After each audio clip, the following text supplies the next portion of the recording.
రానున్న పార్లమెంట్ ఎన్నికలు, ఇటు రాష్ట్ర శాసనసభ ఎన్నికలు దేశ ప్రజల, రాష్ట్ర ప్రజల భవిష్యత్తుని నిర్ణయించేటువంటి ఎన్నికలు.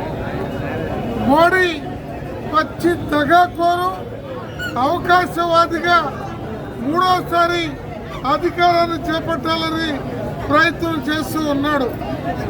పెట్రోల్ ధరలు, డీజిల్ ధరలు, వంట గ్యాస్ ధరలు ఆకాశానికంటే విధంగా పెంచి ప్రజల నడ్డి విరిసిన వ్యక్తికి ఓటు అడిగే హక్కు లేదు. అలాగే రైతాంగానికి రెట్టింపు ఫలితాలు ఇస్తానని చెప్పిన ఆ ధర లేదు.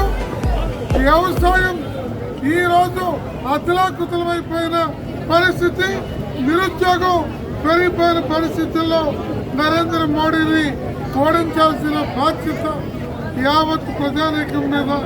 వారికి అనుకూలంగా ఉన్న ఇక్కడ తెలుగుదేశమైనా, వైసీపీ అయినా, మరో పార్టీ అయినా మోడీ కూటమిని ఓడించి ఇండియా కూటమిని, కమ్యూనిస్టుల్ని, కాంగ్రెస్ అభ్యర్థుల్ని గెలిపించాలని రాష్ట్ర ప్రజానీకానికి విజ్ఞప్తి చేస్తున్నాం.